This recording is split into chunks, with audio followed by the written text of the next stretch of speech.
A lot of our customers were like, someone smashed our window, are you able to replace the glass? So we started getting a few requests like that, and I was like, you know what, there's opportunity there. Then this maintenance became 80% of our income. Yeah, wow. After 5 days, I had to message and say, hey, Michaela, is everything okay? Yeah. And then when we came back, I was so happy, and their productivity had maintained, so they had made more while I was away, so I was a bit of a disruption. I've had this same conversation with many business owners, and it's as if the team want to really support when the owner is away. They step up. 100%. From then, I realised I had a business that could work without me. I say we're Australia's favourite Pastizzi brand, but I've really focused on scaling the business and getting Pastizzi to more people. Look, we're kind of just getting started, to be honest with you. That's exciting. And it's very exciting. And it's funny, I was just talking to one of my staff members last week because we got nominated for an award. We didn't apply for it, but Most Inclusive Employer, because we hire a lot of people with disabilities. They're the ones that are helping keep the business running. I want to challenge myself. I go, at 50, I'm young enough to fail one more time and still have time to redeem myself before I'm forced to retire. She goes, I'm a lot tighter now. You're a lot tighter now. And I'm like, it's different now. I go, I've got a lot more experience under my belt. I go, I know what works. I know what doesn't work. And she goes, well, do you know what you want to do? And I go, I still don't. I go, all I know is whatever I do, I go, I want to make it something that makes a difference. Today on the Connect podcast, we're joined by Phillip Raish, entrepreneur, business leader, and the man behind Gato's Pastizzi, one of Australia's most loved Maltese food brands. With over 25 years of experience across the corporate world, Phil has built an incredible track record in operational excellence, marketing leadership, and high-level financial management. He's not just built one successful business, he's founded, scaled, and exited multiple ventures, invested across industries, and mentored over 100 business owners and managers along the way. From growing one of Australia's most respected marketing and signage companies, earning multiple awards, including Outstanding Business Leader and Outstanding Customer Service, to now building a nationally recognized handmade Pastizzi brand, Phil brings a unique mix of corporate precision and entrepreneurial creativity. These days, he's focused on expanding Gato's Pastizzi across Australia, still keeping things authentic with every Pastizzi handmade, no shortcuts.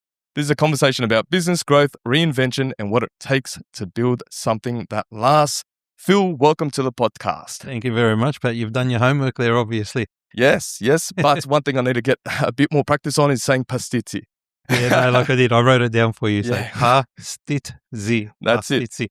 Tell me, Phil, now, where did all this journey start from? Mate, we're obviously going to go back a little bit. I started off in McDonald's as a little, 13 and a half year old crew person and just pretty much worked my way up through the ranks. I stayed in McDonald's all up for 25 years. And the last 7 years or 8 years of it, I was in the corporate role as an operational consultant overlooking a number of sites. By the time I'd left, I was overseeing about nine different locations. And that was good. So that's what kind of gave me the grounding in regards to business knowledge, business understanding, and, every cent matters and training matters and people development matters. So that's what gave me the grounding. And the challenge I had at that point in time, after I was in the corporate role for such a long time, the higher up you go in any sort of corporate role, there are less roles available for you to get promoted to. I was fortunate enough where I used to achieve great results, and I used to get transferred from one area to another area that was underperforming and help bring that up and improve the operations, sales, profit, whatever the challenges were.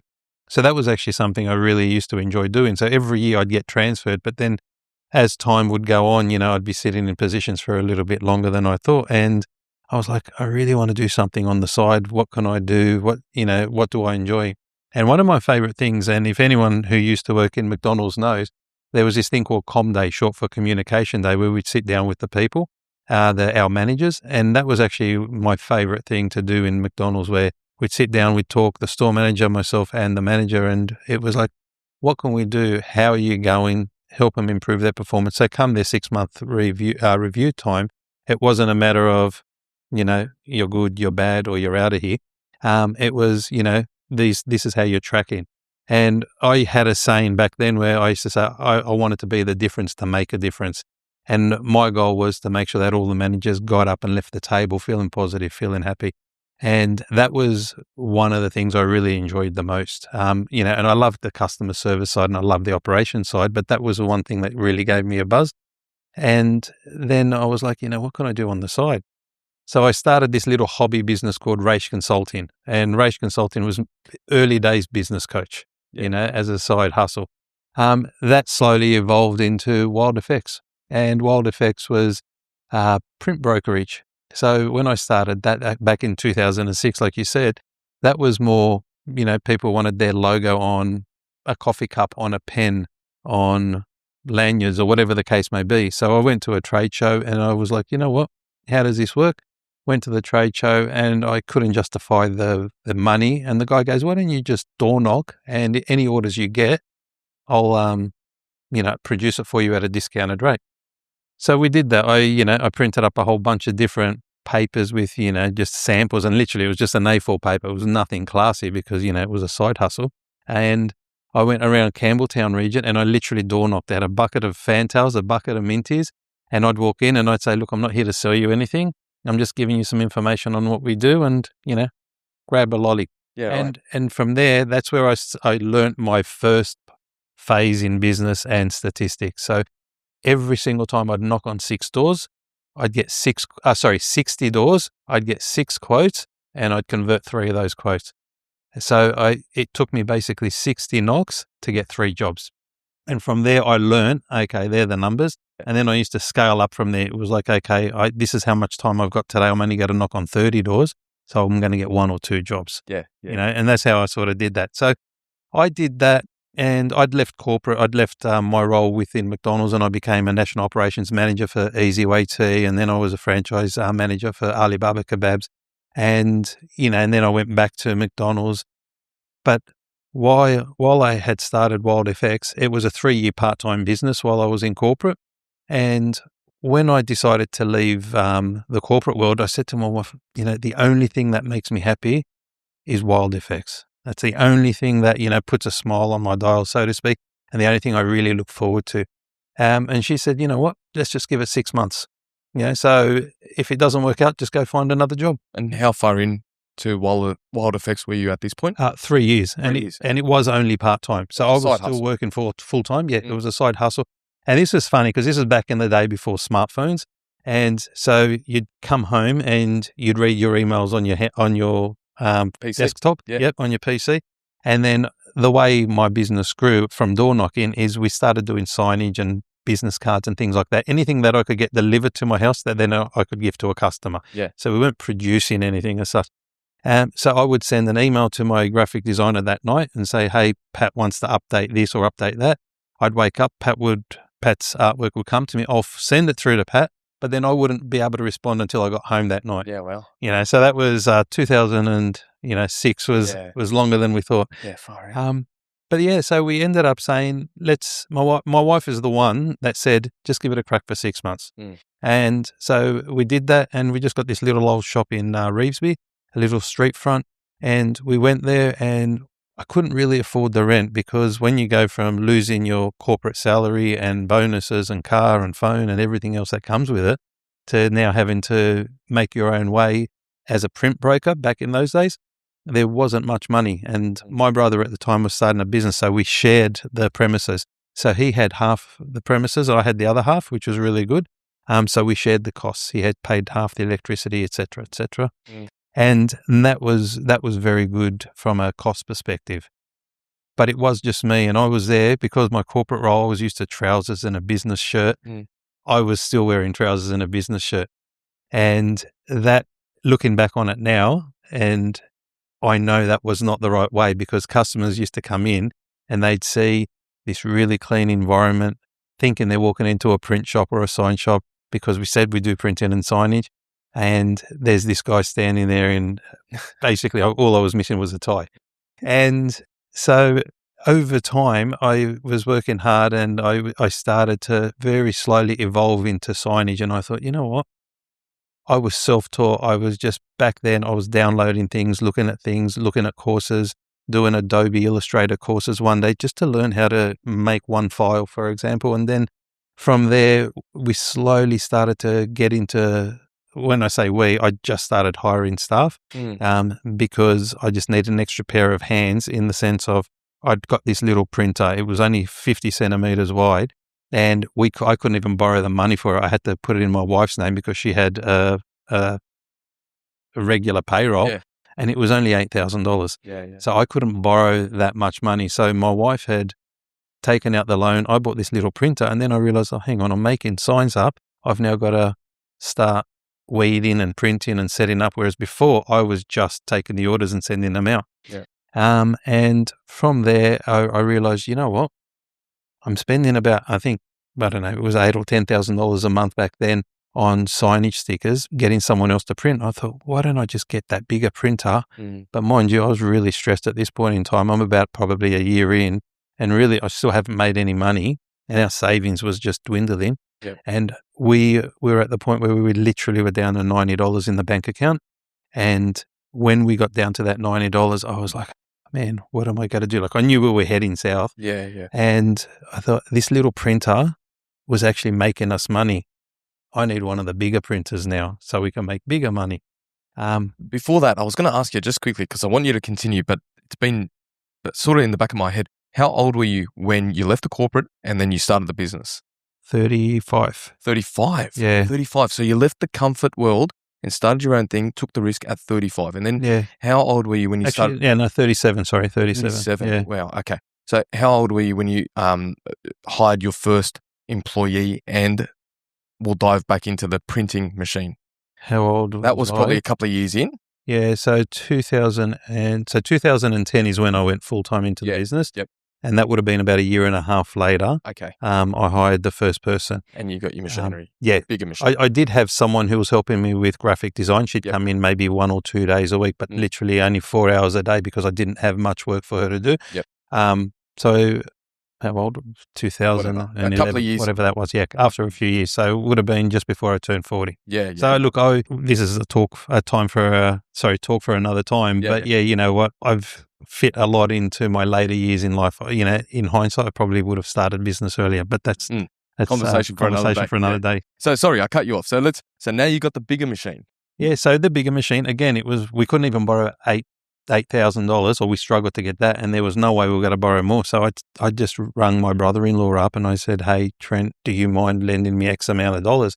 And he was like, oh, okay, no worries. How does Amanda feel about that, my wife? And I was like, look, I'd mentioned it to her, and she's comfortable if you were to loan us the money. She thinks, we'll be good. He called me back. He goes, look, I spoke to Amanda, and she says, yeah, she believes in you. She believes that you'll make this work. So borrowing that money from a family member was one of the hardest things ever because, I have a lot of respect for my brother-in-law. And I was like, what if this goes south? How am I going to pay back $30,000? And it was like just hard. And I was like, but I've got to do it. And we said, my wife and I, when she said, oh, Trent called me and asked me, and I told him, yeah, I believe that you'll make it work. And I was like, you know what? This is my last crack at business. If we fail, that's it. I'm going back to employment. I'm going back to employment. And so we did it. I worked really hard, and within 10 months, I was able to pay him back. Mind you, I was working 7 days a week, literally, because now we were getting bigger orders. And that was it. Once I paid him, the business was starting to go good. And then that was it. I've had this massive loan that I don't have to pay anyone back. I could now start earning a salary. So 2015 was a really good year for the business in the sense of the first 3 years were really hard. So, the first 3 years were a struggle, but then we started to expand and we started to grow, and I do more courses and learn how to apply a graphic to a wall, to a car. And that was fantastic. And from there, I was now wearing polo shirts. I was now in cargo shorts. I was looking like a typical tradie wearing fluoros. The customers would come into our shop and we would look dirty and filthy, but they knew that this is the person who's going to put my sign up. That's the person who's designing this, and so on. So, and the other thing that worked really well is when we were doing the graphics, a lot of our customers were like, someone smashed our window. Are you able to replace the glass? Or we want to put a billboard up, but that looks terrible. We need someone to paint it. So we started getting a few requests like that. And I was like, you know what? there's opportunity there. And I think that was when I first started to get into looking for opportunity. So then I ended up very slowly, took me probably about 6 months unintentionally. I grew a database of about 20 tradies, subbies. And then I went out to multi-site operators. So I did go back to McDonald's, and it was hard to get back into with them because they're like, what do you know about maintenance work, so to speak? I got into Hungry Jack's, Subway, and Pizza Hut. And so we were just looking at multi-sites. Wow. And so then they would ring us up or they would log a job and say, hey, can you go to this store over here in wherever it is? They've got cracked tiles, or they need their ceiling repainted, or they need the glass replaced. And that was really cool. We were sitting on an average of 70 jobs a week, Wow. 70 to 100 jobs. And we implemented with one of the maintenance guys, we called it a MIR, monthly inspection report. The guy tradie would go in with his tool belt, and we had WD-40 pliers, screwdriver, and a hammer. Whatever he could fix with that was no charge. So it was only $60 a month. And he would go in, and every door would get checked, every table would get rocked, and if it was a loose screw, it'd just tighten up the loose screw. So the stores were only paying $60 a month for that service. Yeah. But then we had a schedule of fees where it was like, okay, let's say a door closes loose. Okay, we've adjusted it, but it's on its way out. If we replace it now, it's Going to be this much. It's going to be, this much. If you book it for next week or the week after, or, whenever you want to book it for, it's going to be this much. But if it breaks down in the meantime, there's going to be a call-out fee and so on and so on. It's going to be this much. And so the average one of those was it'd grow from $60 to about roughly $500 a month. So that worked really well. Is that per store? Per store. Yeah, wow. So we were turning around, and I focused a lot on that. Signage was still happening in the background, which was really cool. But then this maintenance became 80% of our income. Yeah, wow. So that really grew, and I loved it. And then I was very passionate about child home safety. I've got a lot of nephews and nieces, and at the time they were all that toddler stage, and I started seeing in the news and hearing kids falling out of windows, kids losing fingers from being jammed indoors through, just being cut off or getting crushed. And I was like, you know what? I've got all these tradies now. What can we do? So I researched, and I started this business while I was doing Wild FX, child home safety. And so we were focusing on window guards, and we were doing window guards and locking them before it became compliant. I think in 2000 I'm making this up, but probably 2018 maybe or 17, it became law that all windows have to have a lock and not let them open more than 10 centimeters. Yeah. We were getting these, and we were importing these guards, and we were selling them, and you could buy them online, or we could install them for you. And that came from doing the maintenance. And the maintenance was, so we had Wild FX signage and print, Wild FX building maintenance, and child home safety. And all this kind of led us into 2015, but then the maintenance division fell out.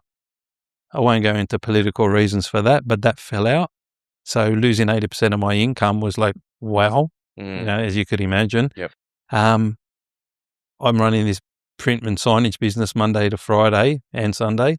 And on Saturdays, I'm now mowing lawns just to try and get a few extra dollars, because by this time we'd now got 3 employees, and I'd lost 80% of my income, and I didn't want to just put the employees off.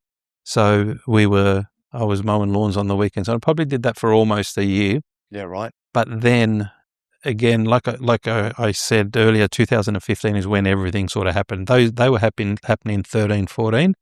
15 was just, everything just sort of clicked. We moved into a bigger factory. We bought a bigger house. Everything that we were doing was just going well. So we had a good solid 2 years after that. And from 2017 to 18, we, as you mentioned, we got recognized for a lot of awards, and I thought, you know what? Why don't I start? I saw there was a sign business. The guy was looking really tired. I had a little bit of money now in the bank, and I thought, why don't I approach him? I spoke to him, and it was like a done deal. Yeah, no worries. Come Monday, it's all yours. Yeah, right. And then that was just the database and the equipment. So that was a very easy buy. And then another one had happened, and then that had settled, and I was like, that was pretty cool. Yeah. And then I was like, so I got the taste as well for acquisition then. So same thing happened with another one. These people weren't happy, a husband and wife, and they were like, you know what? We were talking for a couple of months, and they were like, we just had enough. They had one employee, and they just gave him notice, and then I just bought, again, their equipment and their database. Were these businesses that have been established for quite some time, or they just okay? Yeah, so the first one, he was doing it for about 30 years. The other one, they were a franchise, but they were starting to run independent out of the franchise arrangement. They had that for about 9 years. And so that was those two. And then another one, which I touched on earlier, Castle Hill. There was another one that had come up, and I thought, you know what, this is a bigger investment. It was at Castle Hill. I was now going to have 2 premises, and the numbers were really tight. But then I thought, you know what, I'll give it a go. I'll give it a go, because by then I was having a little bit of luck in my decisions. So then, anyway, we'd made the agreement. I took on that business. It was called Artastic at the time, but I was always going to dissolve that and put it into Wild FX. And when we bought that, I thought, you know, do I really need 2 locations? And then I did the numbers, and I thought, yeah, if I lose X amount of dollars, because the rent there was, you know, substantial. It was, I think back then it was $90,000 a year. And I thought I could afford to lose, you know, X amount of sales and still break even, you know, and then I save on electricity, the insurance, etc. So I folded that, got out of the lease, brought everything to Preston's, and we were running in Preston's. But our factory, I'll tell you, because they were a factory business and we are a factory business, and in signage, if you ever see a signage factory, there's just panels and rolls of media and equipment everywhere. We literally brought this in, and our factory was a 400 odd square meter factory in Preston's. We bought out a business that was about 500 square meters. We squashed it all in, and I'm lucky. I've got a lot of brothers. I've got 5 brothers. And so we just spent one weekend and a couple of the staff just doing trips, coming back and forth, back and forth, back and forth.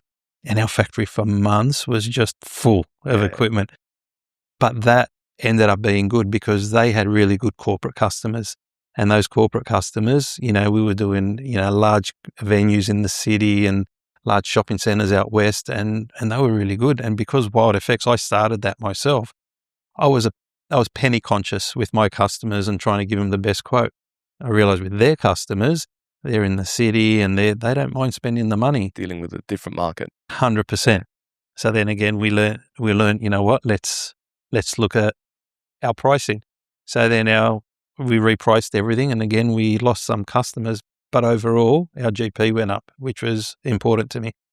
And then the last signage business we bought was another one which was local, and he was operating for about 40 years.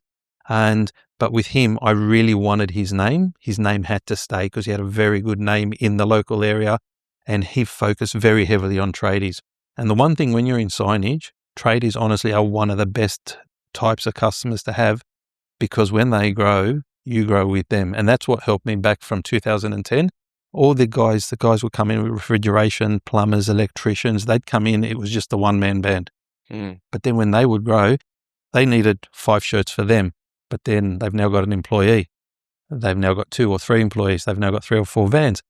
It's now summer uniform. It's winter uniform. We now need jackets. You know, all those sorts of things. You know, and back then we were doing a lot of invoice books. So, you know, if they were going through 5 invoice books a year, as they grow, they're now going through 5 invoice books every 2-3 months. So that's how the business sales started to grow and compound. So that's why customer service was very important. I had to keep them. So that was the last signage business I bought, and that was phenomenal because I've always bought the businesses and structured them in a way where there's a lot of depreciation, you know, because there's obviously goodwill and equipment asset. So I always structured them in a way where it was more equipment assets. So I have good depreciation, and that worked out really well. When I bought this business, because he was a sole trader, he had one graphic designer. I didn't need to take her on board. He had someone else who used to help him off site. I didn't need to take them on board. He was probably 2 blocks away from me around the corner. So buying that business, bringing him into me, getting rid of the rent, adding his sales to mine, getting rid of all the costs was a nice win. Yeah. So that was 2018. And that was when we really were just, you know what, things were going well, things were going fantastic. I was really enjoying life, and it was like, you know what, I'm making really smart business decisions here. They're paying off. My staff were not leaving. My staff have been with me for a long time, so I think I'm a good boss. And that was really, it was really cool. And that was when I thought, you know what, when you start to get money in the business bank account, you're like, I don't want to pay tax. So what do? I kept reinvesting. Hence why I kept buying the other businesses, because I'd get a bit of a balance, and then I would buy a business. I'd get a balance and I'd buy another business. And in hindsight, I probably would have done it a bit different. Now I would have borrowed and that. But again, conversation for another day. Yeah. But that was when I started to get the taste for, what if I diversified, And back then, like a lot of people, I was going through a stage. I was getting up really early in the mornings, and I was listening to, YouTubes and podcasts and things like that. And you'd hear all these things, and you're like, you know what? You got to have 10 income streams. And then I was like, I need this, I need that, I need this, I need that. And I'm like, we've got this property, that property, this business, that business. So I was like, yeah, what do I do? What do I do here? And then I told I had a business coach at the time. I actually had two business coaches. One was marketing, one was strategy. Yeah, right. So look, business coaches are very important, especially I think as you get older, because you do need that sounding board. And when I spoke to him, I said, look, I was I had money there. I wanted to buy a swim school. And I thought, diversification, right? And then I thought, I could afford to buy 2 swim schools. Anyway, and it was a franchise at that point in time, and I wanted a franchise because I didn't want to have to worry about marketing. I just thought, you know what, we'll go in there, I'll set up the operations, I'll have management run it for me. And anyway, I said that to him, and I'm like, I haven't spoken to Amanda yet. How do you think she's going to take it? And I'm like, she's not going to like it, man. Because then it's going to be a massive investment into this, and it's going to be a big disruption. And again, I live in southwest Sydney, so I wanted one to be in Campbelltown and one in Edmondson Park, so sort of close to home. And anyway, he goes, she always wanted to go to Hawaii, and I didn't like Hawaii. We've gone 3 times since then. But he's like, why don't you talk to her? She really wants to go to Hawaii. Why don't you just say, let's go to Hawaii? And then when she's happy, mention that to her. Yeah, and I was strategy. Like, yeah. Who was that, your business coach? Yeah. Yeah. So Doug was his name. Still is his name too. So I ended up doing that, and I mentioned it to her, and she was like, look, it's up to you. It's up to you.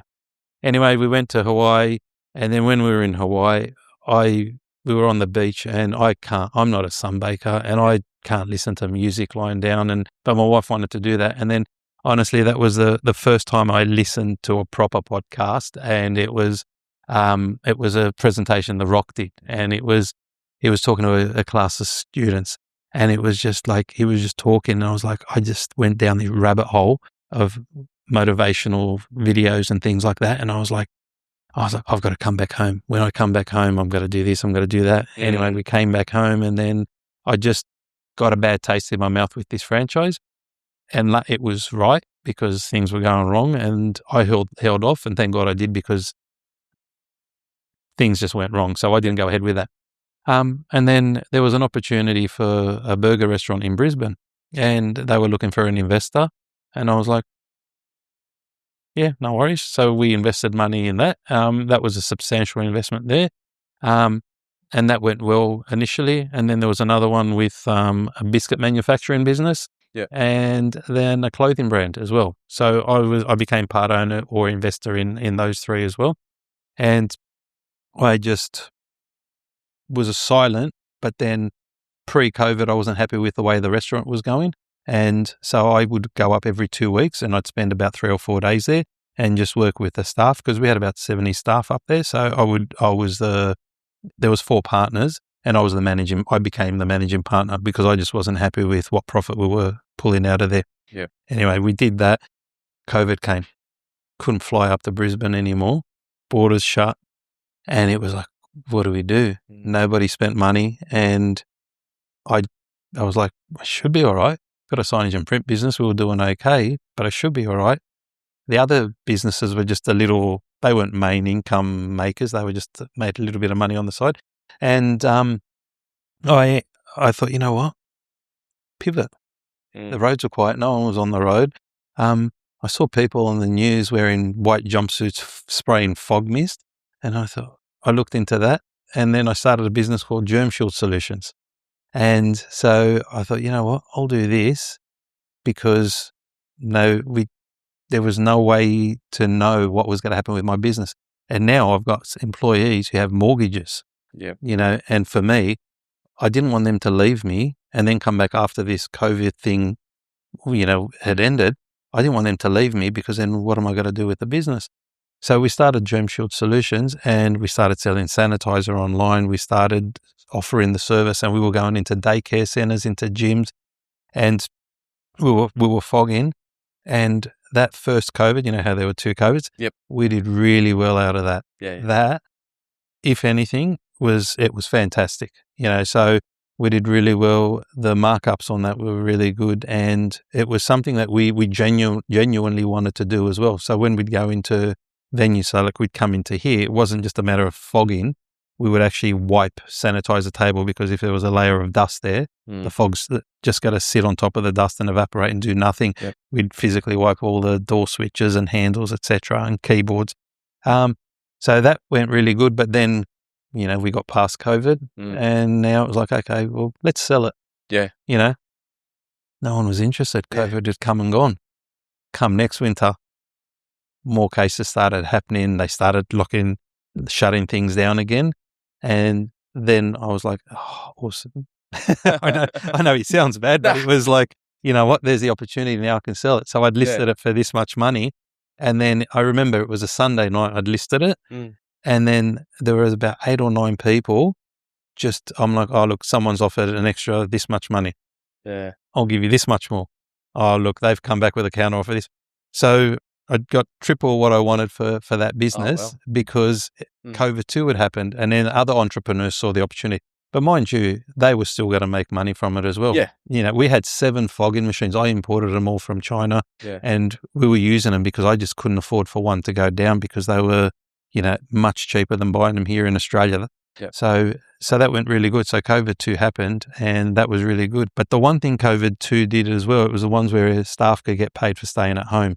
That ruined us. Hey? That in itself, that actually ruined us. Yeah. Yeah. Sorry. No, you're right. And that's what made me rethink my business, because my staff, pre them getting paid money to sit at home, they were like, what's COVID? We don't believe in it. No, it's just the government, blah, blah, blah. But then when they were told you can get paid $750 just for sitting at home, Phil, look, we get a lot of tradies that come in. We don't know where they've been. We don't know what they've touched, and blah, blah, blah. And then I think it went for, was it 3 months? Yeah. Something. It was a period of time. Yeah, right? it was a decent amount of time. Decent amount of time to leave an impact that will hurt businesses 100%. and the way their employees would think. Yeah. Yeah. And then I was getting really frustrated, because I would still go into work and I would now be running the printers, and I felt like I was back to when I was a sole trader again, running one printer, but now we had more customers, more expectation.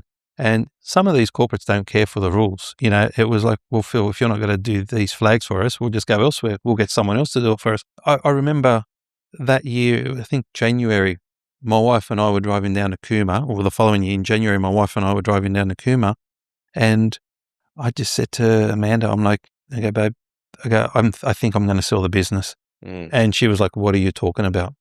And I'm like, I'm just not feeling it anymore. I go, the last COVID we had made me realize the staff have me by the balls. I go, that I need skilled sign writers. I need skilled graphic designers. I can't just hire anyone off the street. I said, now that I'm dealing with a lot of corporate customers, I said, when I was a young business or a small business, I'd put someone's logo on a shirt, and a sole trader electrician would love it, for example. And they're, oh, awesome, man, love it. That's good. And that would give me the buzz. Yeah. I got a lot of satisfaction out of that. Yeah. I felt good. Now I do a large job for a corporate. You go in there, I'm very proud of it. And then you'd ask for someone to come out and check. Yeah, no worries. Yeah, where do I sign? All right, bye. I've got to go. It's transactional. There's not as much emotion. Yeah. And it lost that feel for me. And I said, I'm losing that. She goes, what are you going to do? And I'm like, I don't know. I go, I'm turning 50 next year.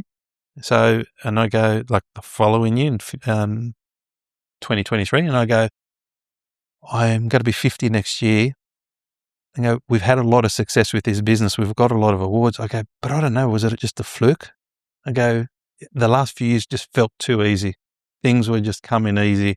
And I don't want to sound egotistical, but it was like almost everything I touched turned to gold from a business to gold in a business sense. And I thought, I want to challenge myself. I go, at 50, I'm young enough to fail one more time and still have time to redeem myself before I'm forced to retire, physically forced to retire.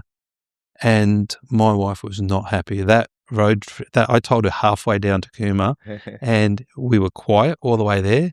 I could just tell she was pissed off with me. We didn't really talk to each other unless we had to. That weekend we were there.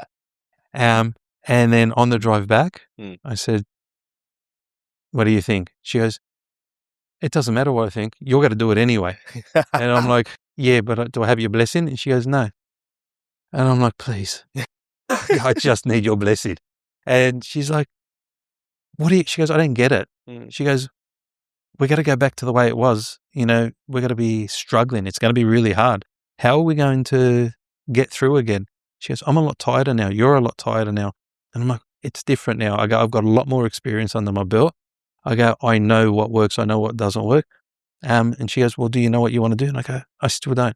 I go, all I know is whatever I do, I go, I want to make it something that makes a difference. I go, something that is a vehicle that can help me make a difference in whether it be charity work or the community or with staff development. And that's kind of all I know. I go, I'm not getting my heartstrings ticked anymore. I go, I'm not enjoying Wild Effects anymore for that reason. And I need something where I'm not relying on highly skilled employees. And she's like, there's nothing that you can do. And I'm like, I'm sure there is. I go, you go to McDonald's, I go, you've got 15-year-olds running multi-million-dollar businesses. I go, I know there are managers in place. I go, but that's what I want to do. And she goes, all right. She goes, but just don't rush it. I'm like, of course not. Phil, was your missus in business with you? Not with me, but she would every weekend. She'd pay all the invoices, all the suppliers, all the stuff, and she pulled reports. So every Saturday night, she would have printed my P&Ls, who owes me money, the staff leave balances. So every night, like I would work Saturdays, not a lot, but because that was when nothing was happening, it was nice and quiet in the office. So I'd go in on a Saturday and just do my admin. So on a Friday night, she'd print on a Saturday, she'd print all that. So I'd come home on a Saturday and I could see the P&L, and I always have a month-to-date P&L. So she was purely just accounts? Yeah. So not even accounts. She didn't even know what the figures were. She just knew once she paid all the bills and the staff, she'd pull out the receivables and the leave balances and the P&L. Okay. So that's how I always knew where I was at with the business. Yes. You know. Yeah. And that makes things a lot easier. So as soon as we got back into Sydney, and one of the things, the reason I wanted out and I said I wanted to sell is I had 3 large sign companies approach me to buy me over the previous 2 years. And I said, no, I'm not interested. But the last one had said something that sounded interesting. And I was like, I considered it, but we didn't explore it. And then when I said to her, look, there's only one more company, I go, that might offer me money.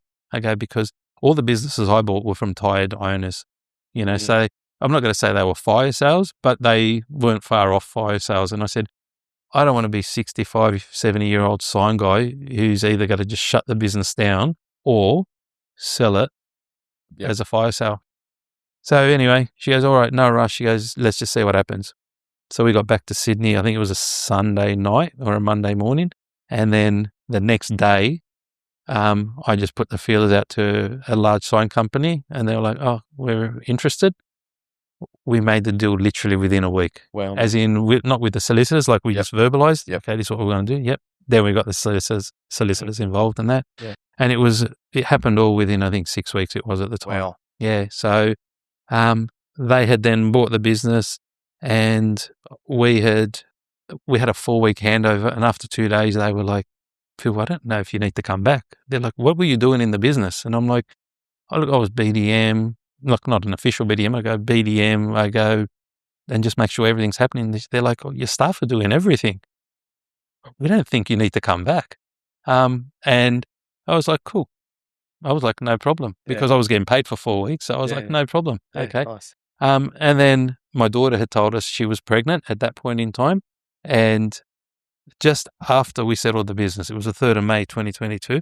And 3rd or 4th, whatever that Monday was. And a week later, she told us she was pregnant, right? And I was like, oh, if I knew she was pregnant, I probably wouldn't have sold the business, only because her and my son-in-law, they were too young and they were going to need a bit of a helping hand, so to speak. And I thought, what do we do? And I'm like, it's done. You know, like business is sold and that I don't know what I'm doing yet.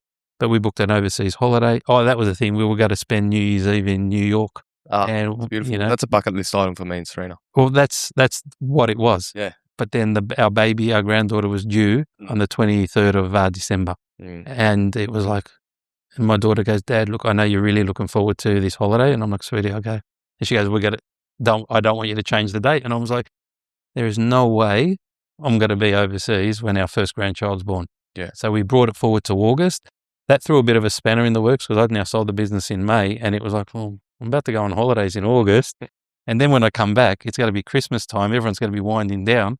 What do I do? I couldn't really buy a business because you can't buy a business and go on holidays. Yeah, of course. We booked it. It was 4 weeks overseas. So it was, it was one of the best times of my life because my daughter was every morning, I wasn't working. Every morning I got up and cooked breakfast for her and myself, and we got to bond together over that period. And that was fantastic. That's something most fathers would never get to experience. And to have that time was really nice because she was living with us. Aaron, like my son-in-law, moved in with us, and it was just so good. Everyone's gone to work and it's just the two of us. We went overseas, came back, December baby was born, and I thought, you know what, I need flexibility. So I just started a consulting business, a coaching business. It was called Biz Impact. And I thought I could do that, flexible hours. Every morning I'm at home having breakfast with my daughter and granddaughter now, and having dinner with my family and putting my granddaughter to bed. And that, honestly, man, was amazing. Yeah. Anyway. It's beautiful. Oh, it's fantastic. And then I wasn't enjoying business coaching.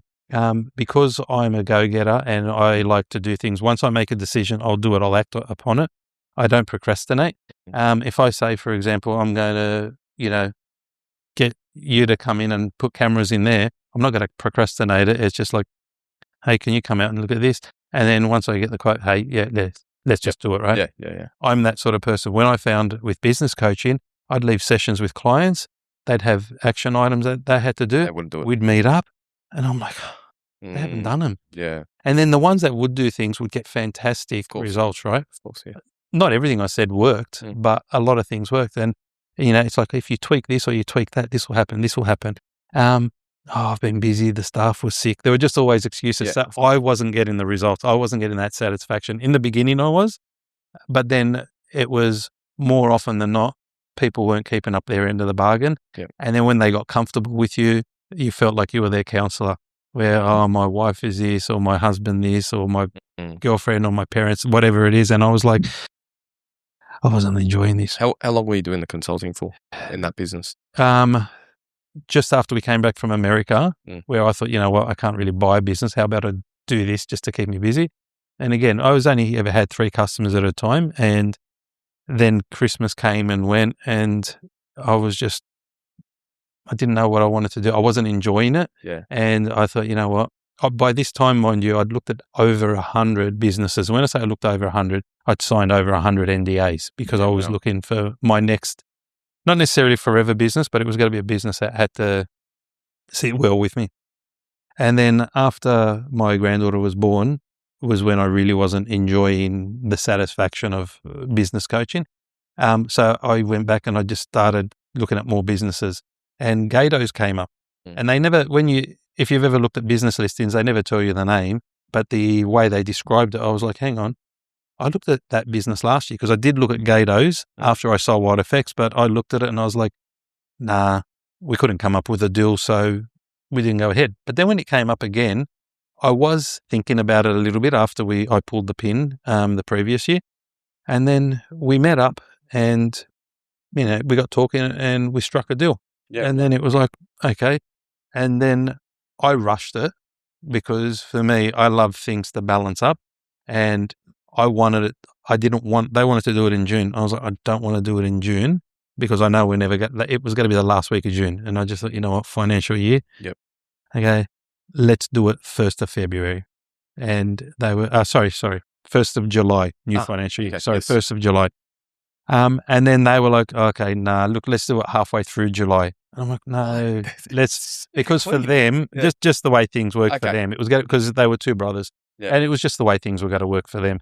And I thought, I'd rather it be the 1st of July, only just to make everything clean. Nice, clean Nice, slate. clean, Yep. whole full financial year. And same thing for them. So any invoices up until the 30th is theirs. Anything after the 1st is mine. Yeah. Nice and clean. Same thing with expenses and payroll, etc. And it worked out really good too because, all the staff finished work on a Friday and it was a Saturday. The 1st of July was a Saturday. So the payroll, there was no messiness with payroll where all the ducks were aligned for it to be a perfect thing. Yeah. 1st of July. So man, the last 2 weeks, 3 weeks was just crazy because it was like, come on, we need this, we need the guarantee, we need that. When everything had to be transferred, it was just, to their credit, like one of the brothers had already booked an overseas holidays before all this had happened, so he was overseas, so it was a bit of disruption, But to his credit, when he was here, he was very responsive, so he made it work, right? Yeah. Mate, and then that was it. We settled 1st of July. I'm now making Pastizzi. Massive transition. Mate, much bigger than I ever thought it would be. How so? I thought I was buying, back then it was a 44-year-old business. Yeah. I thought I was buying a 44-year-old business that would have run the way I set my business up. My business was systemized and all the staff did everything and I just oversaw everything. When I bought this business, I knew it was going to be hands-on. I didn't realize how hands-on. The training period, I only had 4 weeks to learn what they had done in 44 years. And that was our handover period. And it was a steep learning curve. And I was in there, I think it was 5:30 in the mornings and learning. And it was like, oh, how much water do you put in the flour? How much margarine? And the guy's telling me, and I'm like, oh, where's it written? Oh, I just know. Oh, no way. Yeah, I just know. God. So I was like, oh, man. Far out. There were recipes written that I found out later. Like once the brothers had left the previous owner, I had found them, but they just hadn't been updated, right? Because the current staff were just using their own mind. And then I would see one person mix a batch of fillings, like a curry filling, and he had a spicy taste to himself. So he thought spicier was nicer. He was putting in more hot curry. Another one liked the taste of paprika. So they'd make the chicken one, put in extra paprika and things like that. And it was, so whoever was making it would be a little bit different, the filling. No consistency. Yeah. And that was the hard thing for me because then I'd get defensive when customers would say, you've changed your recipe. No, we haven't. Yeah. Same thing with pastry. Pastry was the hardest thing to learn. Yeah, right. Have you ever worked with pastry? My missus knows pastry back to front. I know nothing about that world. That's how much I knew. Okay. I didn't know in a cold day, it gets tougher. On a hot day, it gets stretchier. When it's raining, the humidity absorbs into it and it's just hard to work with. It's so soft. I bought this business in winter. Yeah. As the summers, we've now come into spring, man, my first summer was a nightmare. So customers complaining about changing pastry, it wasn't that I'd changed the recipe. I had no idea what I was doing. It was my first summer. But the first 3 months, I actually hated the business. Yeah, right. After the brothers had left and all pressure was on me, I had their support for 4 weeks. That was good. But then once they were gone and the training wheels were off, that was it, man. Weren't you able to rely on the staff's expertise and experience in their positions? The staff are doers. In this business, when I took over, the staff were doers. They did what the bosses had told them. Yeah. So the boss would say, oh, okay, it's hot today. I want you to put put less half a litre of water. So they were just doers. They didn't know. They didn't understand the reasonings why. Yeah. Right. And that was the hard thing. The staff back then, they weren't answering phone calls. They weren't doing invoices. They weren't placing orders. They weren't serving customers at the front counter. I literally was doing all that. So the brothers were always hands-on before they... Oh, wow. So it was an old school business. Dad started the business, so Gato, he started the business and it was in 79 when they started the official shop, but he was selling it, in the city where they were living. He was selling it, to the Maltese club over there. And, they've got a lot of history to it.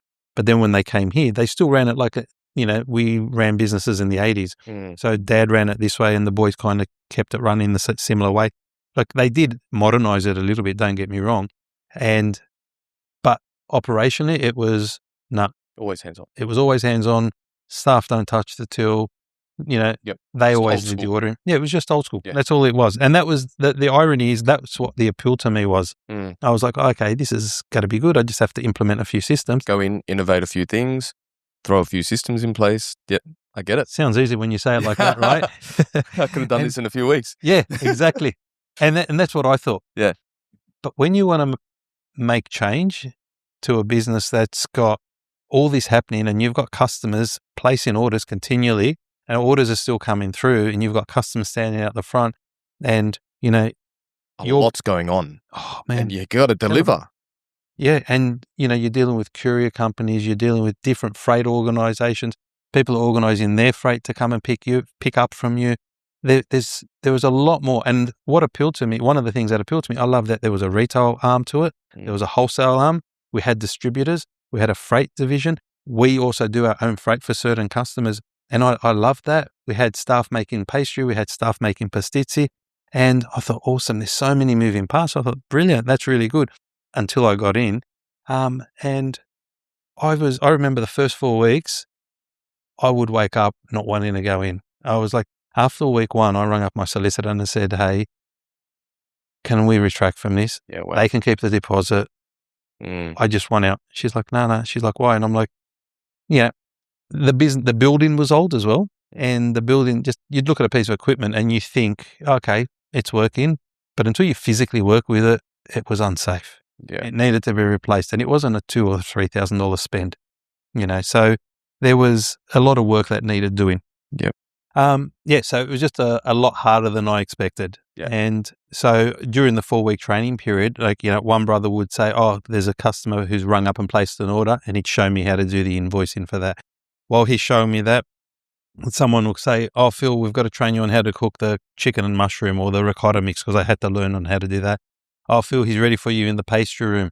Oh, Phil, the delivery's here out the back. Because I was learning everything they were doing, because there were the 2 brothers and a wife that were working in there. Yep. I was learning all 3 of their roles, right? Yeah, right. So it's very reactive, a lot of things happening at once. Yeah. Were you taking down notes? Were you taking videos? Initially, I was taking down notes. So the very first day when he told me how much water he put in, I just wrote it on a piece of paper, kind of like this. I wrote it, took a photo, sent it to, I had a VA, sent it to her. She'd type it, send it back to me. But then that stopped. Yeah. And the reason it stopped is because now I'm in the pastry room. He's mixing the guy would mix it, and then I'd have to come in and help him. And we're sheeting it, flattening it, putting the margarine on and rolling it. And I'm there doing that pretty much every single day. I'm doing that for 3 months, Monday through to Friday. And we're doing probably 270 of these every day, like individual roles. Man, tennis elbow, golfer's elbow, you name it, I was getting it. My shoe size, it has literally gone up 1.5 sizes. I was a size 10 before I bought the business. Yeah. Haven't changed for years since I left school. Yeah. I'm now an 11.5 because I literally am on my feet all day. Yeah, wow. From when I did. I'm on my feet all day now, yeah. But my feet don't hurt, not because I'm accustomed to it, because now I've just bought bigger shoes and my feet aren't squashed, right? But I am on my feet all day. Yeah. And then when they left, I was like, man, I'm doing all this and I'm serving the customers, and we've got it's not a cafe, but you can buy some hot pastizzi there. Yep. We cook a few there, and it's like a mini supermarket, so customers can come in and buy the frozen range. And so I'm there serving customers, punching it in, feeling like an IGA checkout chick. They're ordering coffee. I'm like, I'm not a barista. I'm, luck of the draw what they get, right? And I just felt, and this sounds bad, but I felt it was beneath me that I'm now gone back to serving, and I was the only one on the weekends who knew how to serve. Yeah, gosh. And it was really difficult. And then during the week, it was the same sort of thing. I trained one other girl. She could only work Wednesdays, but every now and then she could do a Friday. So it was hard. And, very humbling. Eh? That's very humbling. Yeah. Yeah. How long was that going for? Probably about 2 months. Far out. That was going for about 2 months. And we'd never traded on Sundays. It was just Saturdays. But I would go in on the Sundays because that was literally the only time of the week where I could be a business owner. Yeah. So I'd go in there, I'd take measurements. Like now if you go in, we've got graphics on the wall, we've got things updated, we ripped out the old counter, we put a new one in. But everything happened on a Sunday, and it was really hard. Yeah, right. So, and I'd be in there, I'd get in there at 6 on a Sunday, but then customers would be knocking on the door, they'd see someone in there, and I'm big in customer service. The customer is very important. That's the blood of the business, right? So I couldn't be like an employee where if a customer knocked on the door and I'm in the middle of sawing a piece of timber or something, I can't say, we're closed, because for me, it was back then I wasn't making money.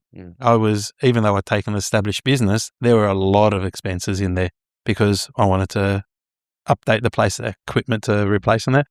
So then they'd come in and then they'd talk and then an hour's gone past and they're still there and I got nothing done, So that was really difficult. So I remember one night I catch up with my mum every Tuesday night and my family, like my son and my daughter and their partners and kids. And this one night the kids couldn't come, and so we took my mum out to a club and she was like, "What's wrong?" And I'm like, it just hit me and I was like, I don't know. I go, I really regret buying this business. I hate it.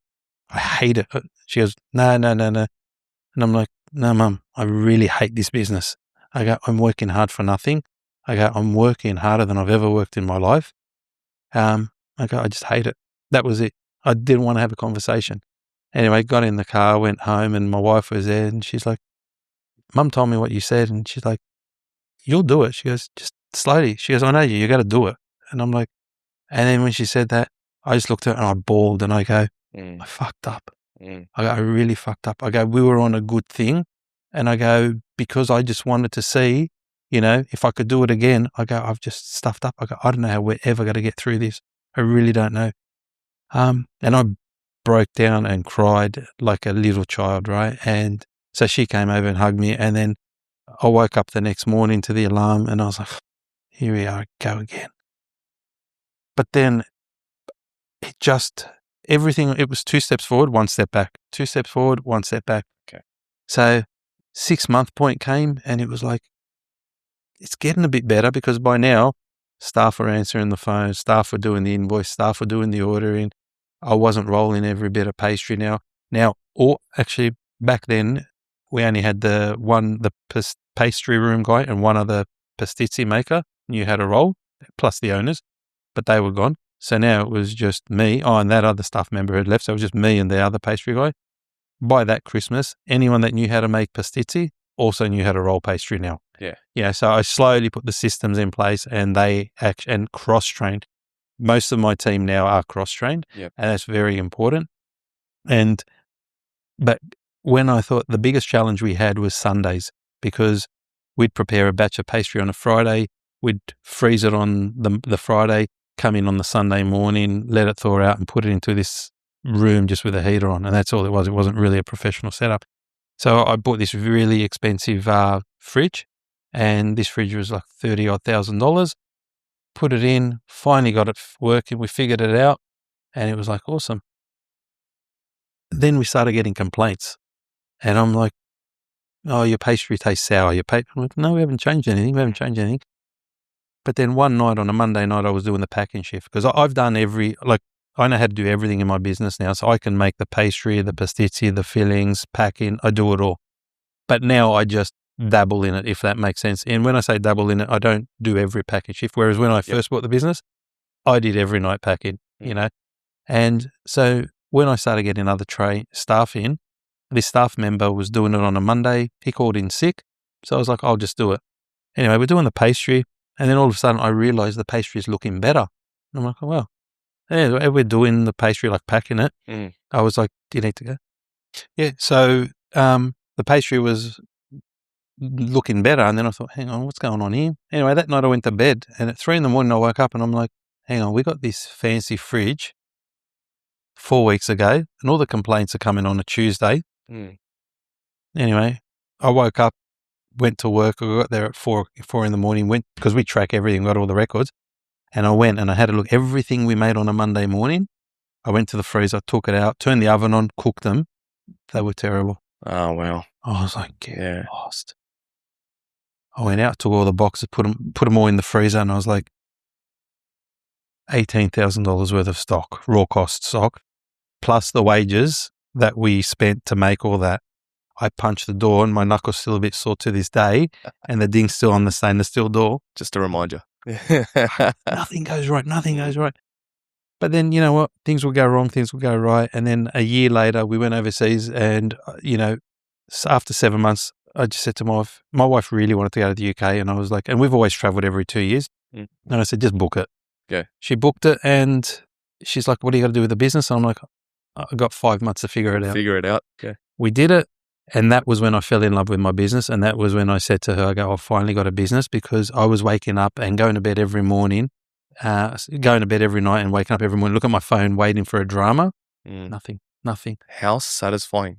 After 5 days, I had to message and say, hey, Michaela, is everything okay? Yeah. Because I'm getting the sales figures every day, and I'm seeing, I don't get the emails on my phone, but I was just worried if something happened. So I'd log into the emails because I'd taken it all off. Yep.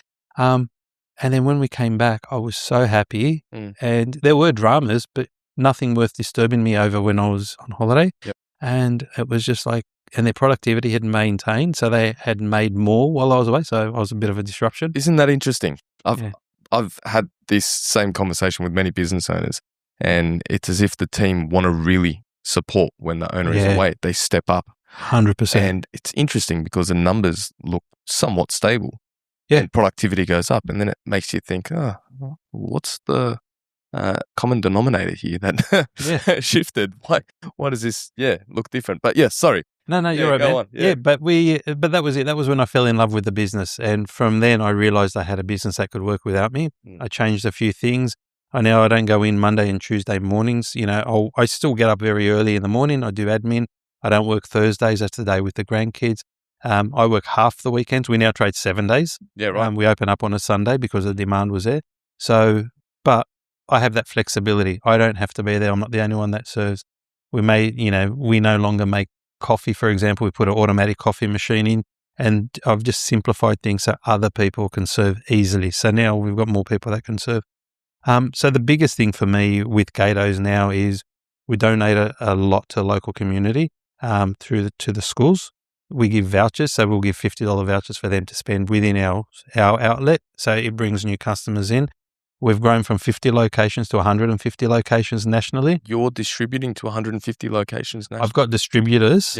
Yeah. But when they find a new stockist, they let me know. We add them to our website and we promote them on our social media. Beautiful. And that's created its own little ecosystem because other stockists then see, hey, this supplier is promoting their stockists, and then they reach out to us. So we've been fortunate in that sense. So that's been going well. Yep. We're always testing and streamlining our procedures in the factory. So we're always testing.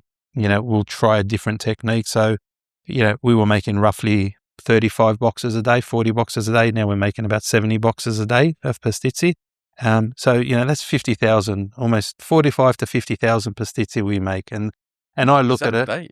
A week, sorry. A week, sorry. Yeah, a week. Yeah. But I look at it and I think, you know what, one bag, if people have 3 Pastizzi out of a bag, or 4 Pastizzi, like what you go 50,000 divided by whatever the numbers are, what's that? I'm sure we'll be 13,000 or whatever the number is.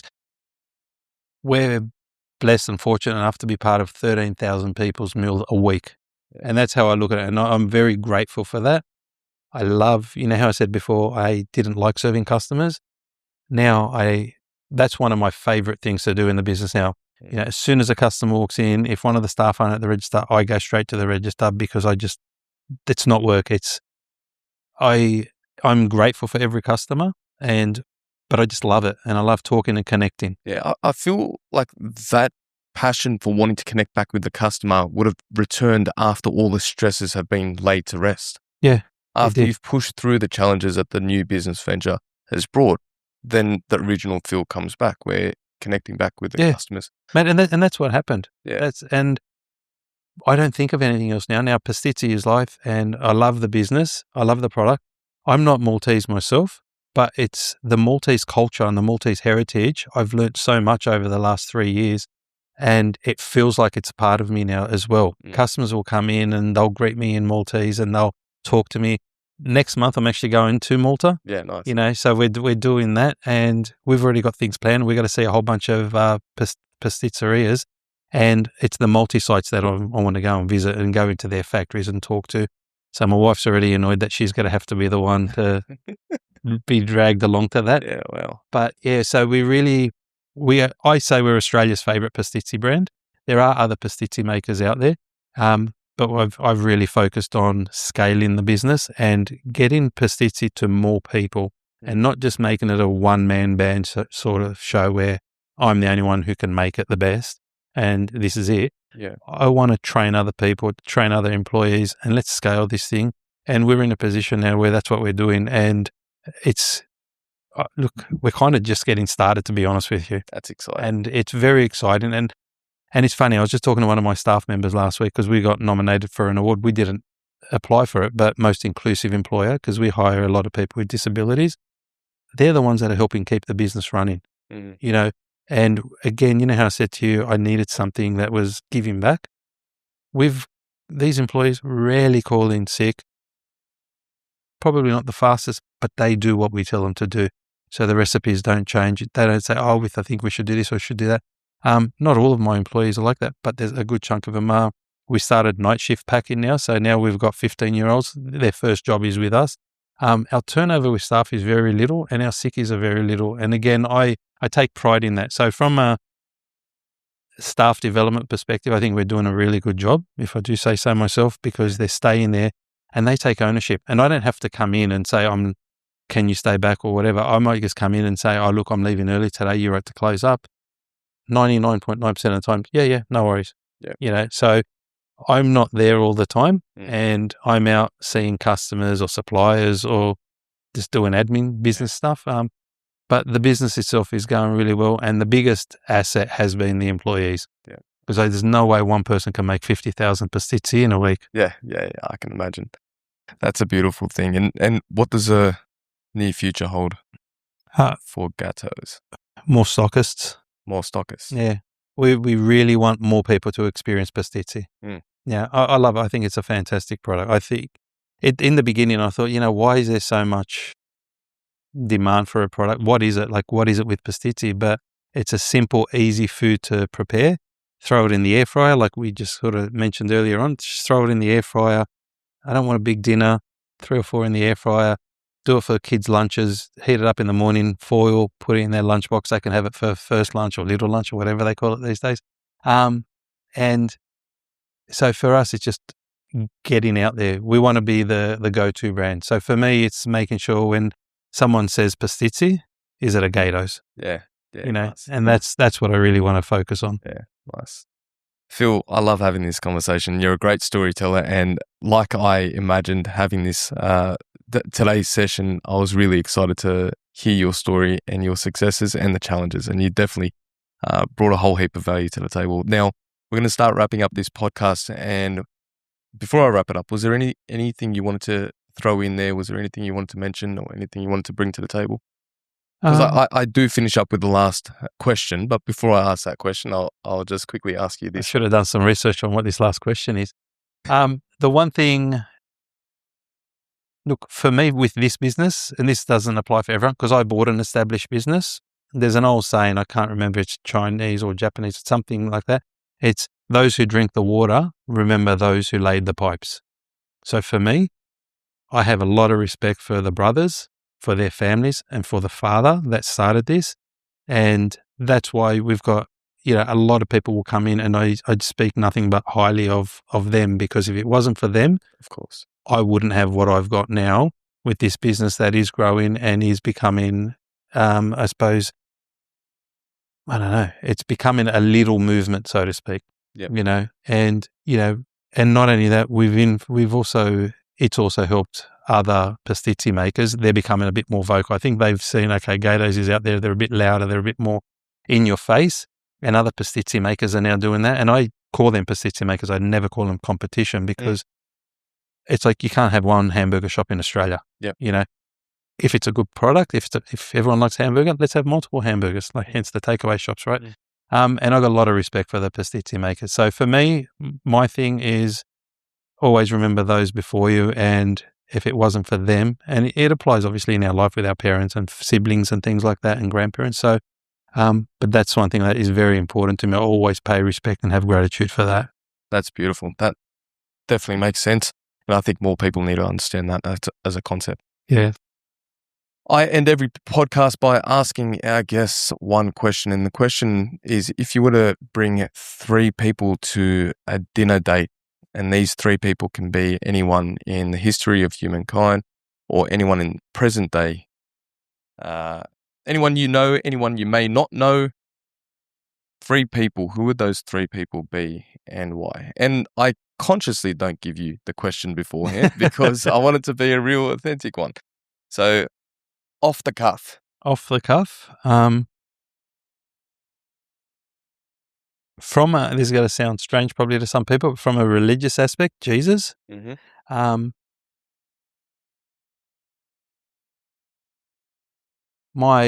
I know they're still alive, but my parents, so I'll count them as one. Okay. And